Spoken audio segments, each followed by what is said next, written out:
धन्वन्तरये नमः। ॐ नमो भगवते महासुदर्शनाय वासुदेवाय धन्वन्तरये अमृतकलशहस्ताय सर्वभयविनाशनाय सर्वरोगनिवारणाय त्रिलोकपथाय त्रिलोकनाथाय श्रीमहाविष्णुस्वरूपाय श्रीधन्वन्तरीस्वरूपाय श्री श्री श्री औषधचक्राय नारायणाय नमः। ॐ नमो भगवते धन्वन्तरये अमृतकलशहस्ताय सर्वआमय विनाशनाय त्रिलोकनाथाय श्रीमहाविष्णुवे नमः।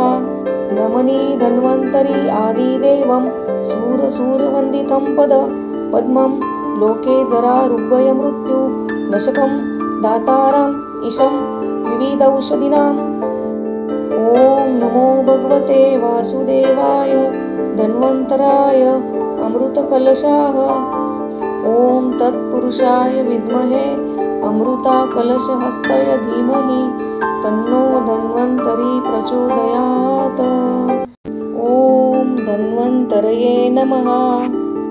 ॐ नमो भगवते महासुदर्शनाय वासुदेवाय धन्वन्तरये अमृतकलशहस्ताय सर्वभयविनाशनाय सर्वरोगनिवारणाय त्रिलोकपथाय त्रिलोकनाथाय श्रीमहाविष्णुस्वरूपाय श्रीधन्वन्तरीस्वरूपाय श्री श्री श्री औषधचक्राय नारायणाय नमः। ॐ नमो भगवते धन्वन्तरये अमृतकलशहस्ताय सर्वआमय विनाशनाय त्रिलोकनाथाय श्रीमहाविष्णुवे नमः।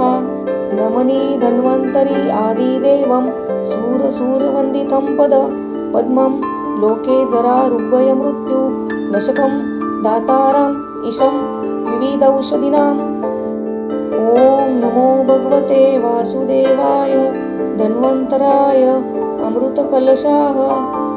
ॐ तत्पुरुषाय विद्महे अमृतकलशहस्ताय धीमहि तन्नो धन्वन्तरी प्रचोदयात्। ॐ धन्वन्तरये नमः। ॐ नमो भगवते महासुदर्शनाय वासुदेवाय धन्वन्तरये अमृतकलशहस्ताय सर्वभयविनाशनाय सर्वरोगनिवारणाय त्रिलोकपथाय त्रिलोकनाथाय श्रीमहाविष्णुस्वरूपाय श्रीधन्वन्तरीस्वरूपाय श्री श्री श्री औषधचक्राय नारायणाय नमः। ॐ नमो भगवते धन्वन्तरये अमृतकलशहस्ताय सर्वआमय विनाशनाय त्रिलोकनाथाय श्रीमहाविष्णुवे नमः। नमनि धन्वन्तरी आदिदेवं सूरसूरवन्दितं पद्मं लोके जरारुग्भयमृत्यु नशकं दातारम् ईशं विविधौषधीनाम्। ॐ नमो भगवते वासुदेवाय धन्वन्तराय अमृतकलशाः। ॐ तत्पुरुषाय विद्महे अमृतकलशहस्ताय धीमहि तन्नो धन्वन्तरी प्रचोदयात्। ॐ धन्वन्तरये नमः। ॐ नमो भगवते महासुदर्शनाय वासुदेवाय धन्वन्तरये अमृतकलशहस्ताय सर्वभयविनाशनाय सर्वरोगनिवारणाय त्रिलोकपथाय त्रिलोकनाथाय श्रीमहाविष्णुस्वरूपाय श्रीधन्वन्तरीस्वरूपाय श्री श्री श्री औषधचक्राय नारायणाय नमः।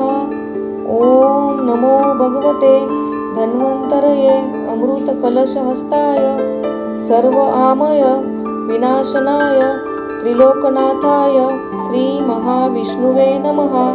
नमनि धन्वन्तरी आदिदेवं सूरसूरवन्दितं पद्मं लोके जरारुग्भयमृत्यु नशकं दातारम् ईशं विविधौषधीनाम्। ॐ नमो भगवते वासुदेवाय धन्वन्तराय अमृतकलशाः। ॐ तत्पुरुषाय विद्महे अमृतकलशहस्ताय धीमहि तन्नो धन्वन्तरी प्रचोदयात्। ॐ धन्वन्तरये नमः। ॐ नमो भगवते महासुदर्शनाय वासुदेवाय धन्वन्तरये अमृतकलशहस्ताय सर्वभयविनाशनाय सर्वरोगनिवारणाय त्रिलोकपथाय त्रिलोकनाथाय श्रीमहाविष्णुस्वरूपाय श्रीधन्वन्तरीस्वरूपाय श्री श्री श्री औषधचक्राय नारायणाय नमः। ॐ नमो भगवते धन्वन्तरये अमृतकलशहस्ताय सर्वआमय विनाशनाय त्रिलोकनाथाय श्रीमहाविष्णुवे नमः। नमनि धन्वन्तरी आदिदेवं सूरसूरवन्दितं पद्मं लोके जरारुग्भयमृत्यु नशकं दातारम् ईशं विविधौषधीनाम्। ॐ नमो भगवते वासुदेवाय धन्वन्तराय अमृतकलशाः। ॐ तत्पुरुषाय विद्महे अमृतकलशहस्ताय धीमहि तन्नो धन्वन्तरी प्रचोदयात्। ॐ धन्वन्तरये नमः। ॐ नमो भगवते महासुदर्शनाय वासुदेवाय धन्वन्तरये अमृतकलशहस्ताय सर्वभयविनाशनाय सर्वरोगनिवारणाय त्रिलोकपथाय त्रिलोकनाथाय श्रीमहाविष्णुस्वरूपाय श्रीधन्वन्तरीस्वरूपाय श्री श्री श्री औषधचक्राय नारायणाय नमः। ॐ नमो भगवते धन्वन्तरये अमृतकलशहस्ताय सर्वआमय विनाशनाय त्रिलोकनाथाय श्रीमहाविष्णुवे नमः। नमनि धन्वन्तरी आदिदेवं सूरसूरवन्दितं पद्मं लोके जरारुग्भयमृत्यु नशकं दातारम् ईशं विविधौषधीनाम्। ॐ नमो भगवते वासुदेवाय धन्वन्तराय अमृतकलशाः। ॐ तत्पुरुषाय विद्महे अमृतकलशहस्ताय धीमहि तन्नो धन्वन्तरी प्रचोदयात्। ॐ धन्वन्तरये नमः। ॐ नमो भगवते महासुदर्शनाय वासुदेवाय धन्वन्तरये अमृतकलशहस्ताय सर्वभयविनाशनाय सर्वरोगनिवारणाय त्रिलोकपथाय त्रिलोकनाथाय श्रीमहाविष्णुस्वरूपाय श्रीधन्वन्तरीस्वरूपाय श्री श्री श्री औषधचक्राय नारायणाय नमः। ॐ नमो भगवते धन्वन्तरये अमृतकलशहस्ताय सर्वआमय विनाशनाय त्रिलोकनाथाय श्रीमहाविष्णुवे नमः। नमनि धन्वन्तरी आदिदेवं सूरसूरवन्दितं पद्मं लोके जरारुग्भयमृत्यु नशकं दातारम् ईशं विविधौषधीनाम्। ॐ नमो भगवते वासुदेवाय धन्वन्तराय अमृतकलशाः। ॐ तत्पुरुषाय विद्महे अमृतकलशहस्ताय धीमहि तन्नो धन्वन्तरी प्रचोदयात्। ॐ धन्वन्तरये नमः। ॐ नमो भगवते महासुदर्शनाय वासुदेवाय धन्वन्तरये अमृतकलशहस्ताय सर्वभयविनाशनाय सर्वरोगनिवारणाय त्रिलोकपथाय त्रिलोकनाथाय श्रीमहाविष्णुस्वरूपाय श्रीधन्वन्तरीस्वरूपाय श्री श्री श्री औषधचक्राय नारायणाय नमः। ॐ नमो भगवते धन्वन्तरये अमृतकलशहस्ताय सर्वआमय विनाशनाय त्रिलोकनाथाय श्रीमहाविष्णुवे नमः। नमनि धन्वन्तरि आदिदेवं सूरसूरवन्दितं पद्मं लोके जरारुग्भयमृत्यु नशकं दातारम् ईशं विविधौषधीनाम्। ॐ नमो भगवते वासुदेवाय धन्वन्तराय अमृतकलशाः। ॐ तत्पुरुषाय विद्महे अमृताकलशहस्ताय धीमहि तन्नो धन्वन्तरी प्रचोदयात्। ॐ धन्वन्तरये नमः। ॐ नमो भगवते महासुदर्शनाय वासुदेवाय धन्वन्तरये अमृतकलशहस्ताय सर्वभयविनाशनाय सर्वरोगनिवारणाय त्रिलोकपथाय त्रिलोकनाथाय श्रीमहाविष्णुस्वरूपाय श्रीधन्वन्तरीस्वरूपाय श्री श्री श्री औषधचक्राय नारायणाय नमः। ॐ नमो भगवते धन्वन्तरये अमृतकलशहस्ताय सर्व आमय विनाशनाय त्रिलोकनाथाय श्रीमहाविष्णुवे नमः। नमनि धन्वन्तरि आदिदेवं सूरसूरवन्दितं पद्मं लोके जरारुग्भयमृत्यु नशकं दातारम् ईशं विविधौषधीनाम्। ॐ नमो भगवते वासुदेवाय धन्वन्तराय अमृतकलशाः। ॐ तत्पुरुषाय विद्महे अमृताकलशहस्ताय धीमहि तन्नो धन्वन्तरी प्रचोदयात्। ॐ धन्वन्तरये नमः। ॐ नमो भगवते महासुदर्शनाय वासुदेवाय धन्वन्तरये अमृतकलशहस्ताय सर्वभयविनाशनाय सर्वरोगनिवारणाय त्रिलोकपथाय त्रिलोकनाथाय श्रीमहाविष्णुस्वरूपाय श्रीधन्वन्तरीस्वरूपाय श्री श्री श्री औषधचक्राय नारायणाय नमः। ॐ नमो भगवते धन्वन्तरये अमृतकलशहस्ताय सर्व आमय विनाशनाय त्रिलोकनाथाय श्रीमहाविष्णुवे नमः।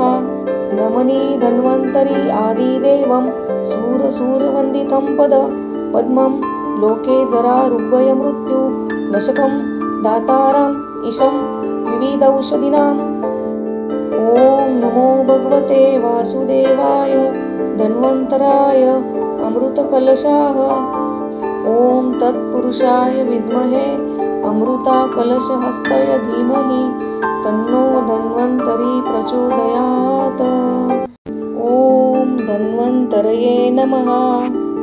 ॐ नमो भगवते महासुदर्शनाय वासुदेवाय धन्वन्तरये अमृतकलशहस्ताय सर्वभयविनाशनाय सर्वरोगनिवारणाय त्रिलोकपथाय त्रिलोकनाथाय श्रीमहाविष्णुस्वरूपाय श्रीधन्वन्तरीस्वरूपाय श्री श्री श्री औषधचक्राय नारायणाय नमः।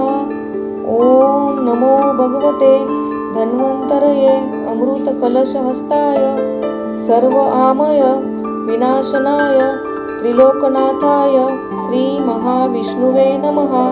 नमनि धन्वन्तरि आदिदेवं सूरसूरवन्दितं पद्मं लोके जरारुग्भयमृत्यु नशकं दातारम् ईशं विविधौषधीनाम्। ॐ नमो भगवते वासुदेवाय धन्वन्तराय अमृतकलशाः। ॐ तत्पुरुषाय विद्महे अमृताकलशहस्ताय धीमहि तन्नो धन्वन्तरी प्रचोदयात्। ॐ धन्वन्तरये नमः। ॐ नमो भगवते महासुदर्शनाय वासुदेवाय धन्वन्तरये अमृतकलशहस्ताय सर्वभयविनाशनाय सर्वरोगनिवारणाय त्रिलोकपथाय त्रिलोकनाथाय श्रीमहाविष्णुस्वरूपाय श्रीधन्वन्तरीस्वरूपाय श्री श्री श्री औषधचक्राय नारायणाय नमः। ॐ नमो भगवते धन्वन्तरये अमृतकलशहस्ताय सर्वआमय विनाशनाय त्रिलोकनाथाय श्रीमहाविष्णुवे नमः। नमनि धन्वन्तरि आदिदेवं सूरसूरवन्दितं पद्मं लोके जरारुग्भयमृत्यु नशकं दातारम् ईशं विविधौषधीनाम्। ॐ नमो भगवते वासुदेवाय धन्वन्तराय अमृतकलशाः। ॐ तत्पुरुषाय विद्महे अमृतकलशहस्ताय धीमहि तन्नो धन्वन्तरि प्रचोदयात्। ॐ धन्वन्तरये नमः। ॐ नमो भगवते महासुदर्शनाय वासुदेवाय धन्वन्तरये अमृतकलशहस्ताय सर्वभयविनाशनाय सर्वरोगनिवारणाय त्रिलोकपथाय त्रिलोकनाथाय श्रीमहाविष्णुस्वरूपाय श्रीधन्वन्तरीस्वरूपाय श्री श्री श्री औषधचक्राय नारायणाय नमः। ॐ नमो भगवते धन्वन्तरये अमृतकलशहस्ताय सर्वआमय विनाशनाय त्रिलोकनाथाय श्रीमहाविष्णुवे नमः। नमनि धन्वन्तरि आदिदेवं सूरसूरवन्दितं पद्मं लोके जरारुग्भयमृत्यु नशकं दातारम् ईशं विविधौषधीनाम्। ॐ नमो भगवते वासुदेवाय धन्वन्तराय अमृतकलशाः। ॐ तत्पुरुषाय विद्महे अमृतकलशहस्ताय धीमहि तन्नो धन्वन्तरि प्रचोदयात्। ॐ धन्वन्तरये नमः। ॐ नमो भगवते महासुदर्शनाय वासुदेवाय धन्वन्तरये अमृतकलशहस्ताय सर्वभयविनाशनाय सर्वरोगनिवारणाय त्रिलोकपथाय त्रिलोकनाथाय श्रीमहाविष्णुस्वरूपाय श्रीधन्वन्तरीस्वरूपाय श्री श्री श्री औषधचक्राय नारायणाय नमः। ॐ नमो भगवते धन्वन्तरये अमृतकलशहस्ताय सर्वआमय विनाशनाय त्रिलोकनाथाय श्रीमहाविष्णुवे नमः। नमनि धन्वन्तरि आदिदेवं सूरसूरवन्दितं पद्मं लोके जरारुग्भयमृत्यु नशकं दातारम् ईशं विविधौषधीनाम्। ॐ नमो भगवते वासुदेवाय धन्वन्तराय अमृतकलशाः। ॐ तत्पुरुषाय विद्महे अमृतकलशहस्ताय धीमहि तन्नो धन्वन्तरि प्रचोदयात्। ॐ धन्वन्तरये नमः। ॐ नमो भगवते महासुदर्शनाय वासुदेवाय धन्वन्तरये अमृतकलशहस्ताय सर्वभयविनाशनाय सर्वरोगनिवारणाय त्रिलोकपथाय त्रिलोकनाथाय श्रीमहाविष्णुस्वरूपाय श्रीधन्वन्तरीस्वरूपाय श्री श्री श्री औषधचक्राय नारायणाय नमः। ॐ नमो भगवते धन्वन्तरये अमृतकलशहस्ताय सर्वआमय विनाशनाय त्रिलोकनाथाय श्रीमहाविष्णुवे नमः। नमनि धन्वन्तरि आदिदेवं सूरसूरवन्दितं पद्मं लोके जरारुग्भयमृत्यु नशकं दातारम् ईशं विविधौषधीनाम्। ॐ नमो भगवते वासुदेवाय धन्वन्तराय अमृतकलशाः। ॐ तत्पुरुषाय विद्महे अमृतकलशहस्ताय धीमहि तन्नो धन्वन्तरि प्रचोदयात्। ॐ धन्वन्तरये नमः। ॐ नमो भगवते महासुदर्शनाय वासुदेवाय धन्वन्तरये अमृतकलशहस्ताय सर्वभयविनाशनाय सर्वरोगनिवारणाय त्रिलोकपथाय त्रिलोकनाथाय श्री महाविष्णुस्वरूपाय श्री धन्वन्तरी स्वरूपाय श्री श्री श्री औषधचक्राय नारायणाय नमः। ओम नमो भगवते धन्वन्तरये अमृतकलशहस्ताय सर्व आमय विनाशनाय त्रिलोकनाथाय श्री महाविष्णुवे नमः। नमनि धन्वन्तरी आदिदेवं सूरसूरवन्दितं पद्मं लोके जरारुग्भयमृत्यु नशकं दातारम् ईशं विविधौषधीनाम्। ओम नमो भगवते वासुदेवाय धन्वन्तराय अमृतकलशाः। ओम तत्पुरुषाय विद्महे अमृतकलशहस्ताय धीमहि तन्नो धन्वन्तरी प्रचोदयात्। ओम धन्वन्तरये नमः। ओम नमो भगवते महासुदर्शनाय वासुदेवाय धन्वन्तरये अमृतकलशहस्ताय सर्वभयविनाशनाय सर्वरोगनिवारणाय त्रिलोकपथाय त्रिलोकनाथाय श्री महाविष्णुस्वरूपाय श्री धन्वन्तरी स्वरूपाय श्री श्री श्री औषधचक्राय नारायणाय नमः।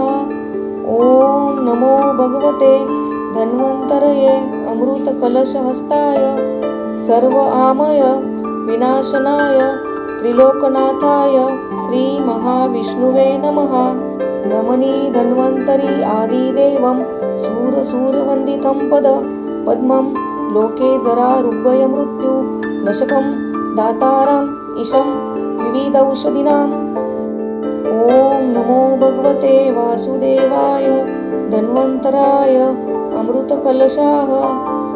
ओम तत्पुरुषाय विद्महे अमृतकलशहस्ताय धीमहि तन्नो धन्वन्तरी प्रचोदयात्। ओम धन्वन्तरये नमः। ओम नमो भगवते महासुदर्शनाय वासुदेवाय धन्वन्तरये अमृतकलशहस्ताय सर्वभयविनाशनाय सर्वरोगनिवारणाय त्रिलोकपथाय त्रिलोकनाथाय श्री महाविष्णुस्वरूपाय श्री धन्वन्तरी स्वरूपाय श्री श्री श्री औषधचक्राय नारायणाय नमः। ओम नमो भगवते धन्वन्तरये अमृतकलशहस्ताय सर्व आमय विनाशनाय त्रिलोकनाथाय श्री महाविष्णुवे नमः। नमनि धन्वन्तरी आदिदेवं सूरसूरवन्दितं पद्मं लोके जरारुग्भयमृत्यु नशकं दातारम् ईशं विविधौषधीनाम्। ओम नमो भगवते वासुदेवाय धन्वन्तराय अमृतकलशाः। ओम तत्पुरुषाय विद्महे अमृतकलशहस्ताय धीमहि तन्नो धन्वन्तरी प्रचोदयात्। ओम धन्वन्तरये नमः। ओम नमो भगवते महासुदर्शनाय वासुदेवाय धन्वन्तरये अमृतकलशहस्ताय सर्वभयविनाशनाय सर्वरोगनिवारणाय त्रिलोकपथाय त्रिलोकनाथाय श्री महाविष्णुस्वरूपाय श्री धन्वन्तरी स्वरूपाय श्री श्री श्री औषधचक्राय नारायणाय नमः। ओम नमो भगवते धन्वन्तरये अमृतकलशहस्ताय सर्व आमय विनाशनाय त्रिलोकनाथाय श्री महाविष्णुवे नमः। नमनि धन्वन्तरी आदिदेवं सूरसूरवन्दितं पद्मं लोके जरारुग्भयमृत्यु नशकं दातारम् ईशं विविधौषधीनाम्। ओम नमो भगवते वासुदेवाय धन्वन्तराय अमृतकलशाः। ओम तत्पुरुषाय विद्महे अमृतकलशहस्ताय धीमहि तन्नो धन्वन्तरी प्रचोदयात्। ओम धन्वन्तरये नमः। ओम नमो भगवते महासुदर्शनाय वासुदेवाय धन्वन्तरये अमृतकलशहस्ताय सर्वभयविनाशनाय सर्वरोगनिवारणाय त्रिलोकपथाय त्रिलोकनाथाय श्रीमहाविष्णुस्वरूपाय श्रीधन्वन्तरीस्वरूपाय श्री श्री श्री औषधचक्राय नारायणाय नमः।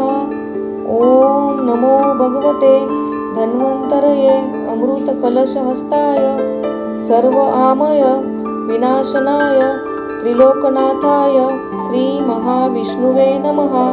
नमनि धन्वन्तरी आदिदेवं सूरसूरवन्दितं पद्मं लोके जरारुग्भयमृत्यु नशकं दातारम् ईशं विविधौषधीनाम्। ॐ नमो भगवते वासुदेवाय धन्वन्तराय अमृतकलशाः। ॐ तत्पुरुषाय विद्महे अमृतकलशहस्ताय धीमहि तन्नो धन्वन्तरी प्रचोदयात्। ॐ धन्वन्तरये नमः। ॐ नमो भगवते महासुदर्शनाय वासुदेवाय धन्वन्तरये अमृतकलशहस्ताय सर्वभयविनाशनाय सर्वरोगनिवारणाय त्रिलोकपथाय त्रिलोकनाथाय श्रीमहाविष्णुस्वरूपाय श्रीधन्वन्तरीस्वरूपाय श्री श्री श्री औषधचक्राय नारायणाय नमः। ॐ नमो भगवते धन्वन्तरये अमृतकलशहस्ताय सर्वआमय विनाशनाय त्रिलोकनाथाय श्रीमहाविष्णुवे नमः। नमनि धन्वन्तरी आदिदेवं सूरसूरवन्दितं पद्मं लोके जरारुग्भयमृत्यु नशकं दातारम् ईशं विविधौषधीनाम्। ॐ नमो भगवते वासुदेवाय धन्वन्तराय अमृतकलशाः। ॐ तत्पुरुषाय विद्महे अमृतकलशहस्ताय धीमहि तन्नो धन्वन्तरी प्रचोदयात्।